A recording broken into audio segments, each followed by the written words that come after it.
So let's take a variation of this that depends very strongly on which carbon does the attacking first and then which carbon is attacked second. So halohydrin is an example of a reaction where that can happen. So a halohydrin has the same first step, okay, where the double bond attacks a bromine or a chlorine or something. It forms the bromonium ion. But then, instead of being attacked by the other halogen, the other Br minus ion, for instance, if we do this reaction in water, then we have a huge excess of a different nucleophile that competes with that bromide. So if you do it just at a very low concentration, you'll have very low concentration of bromide floating in that water. So statistically, water molecules will add much more of the time than those bromides. Well, so let's talk about how regiochemistry of this works. Regiochemistry is the orientation of addition.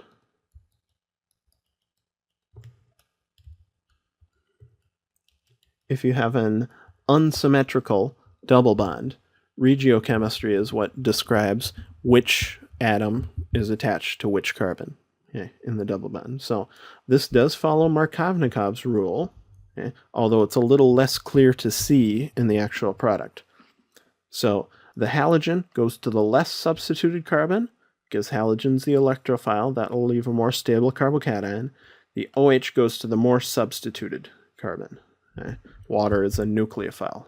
So typically a Markovnikov addition will have the nucleophile adding to the more substituted carbon. That's pretty typical. Stereochemistry is anti, just like halogenation, because of the halonium ion intermediate. Okay, so we'll draw a mechanism here in a second, but this is just the overall idea here, where we would have an intermediate as a halonium ion. Let's draw X plus. And then it's attacked by water. It's that three-membered ring is opened by water, so water attacks from the opposite face. So it has this anti-stereochemistry, just like we had before. So let's draw a mechanism of this. Okay? Here's the simplest unsymmetrical alkene I could think of. It is just one propene, CH3CH, double bond, CH2. And the reagents here are Br2 and H2O. If we just do a halogenation, if we just add Br2 across the double bond, then Br2 is our only reagent.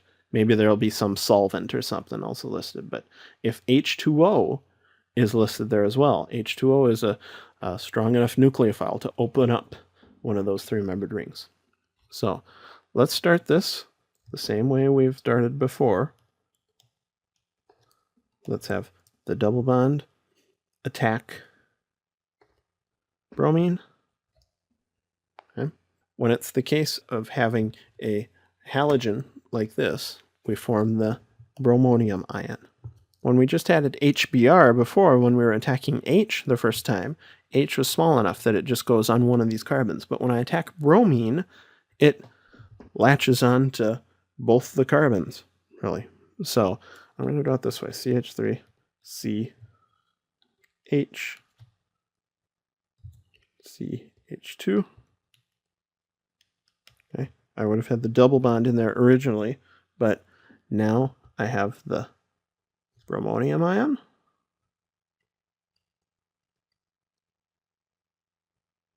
I'm using wedges to show that's coming towards you. That would be like imagining if the bromine approached from the top side of this double bond instead of from below the paper. You could choose either way. When there's an equal choice, I usually just go for drawing the up wedge bond just because it's easier to draw. Okay, so here's our bromonium.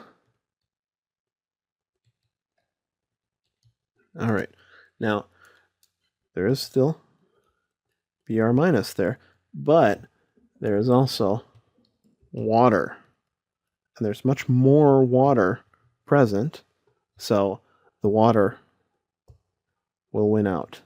Okay, lone pairs on the oxygen in water will approach and attack whichever of those two carbons is more electrophilic. So in a three-membered ring, which carbon is more electrophilic?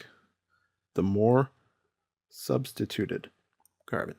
So here, my lone pair from water, it approaches from the opposite side as the bromonium ion. Okay? That attacks carbon. And then remember what happens when we attack a carbon with 4 bonds. One bond has to go away. So we'll open the bromonium ion as a result. So to draw the product we get after water attacks that bromonium ion, let's start with just recreating the existing atoms. That usually works pretty well. The carbon that was attacked, the CBr bond broke, so the bromine will be on the other carbon, coming the same direction it was. The water will be going back.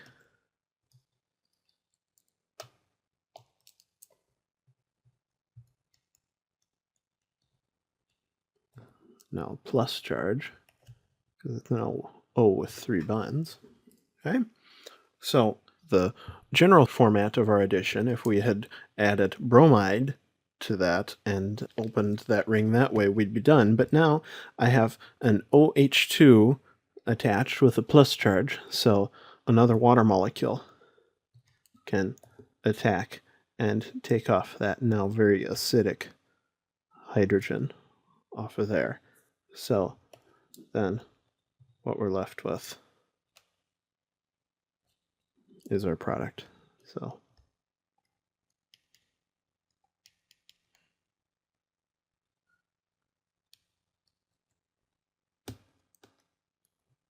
CH3, H, now an OH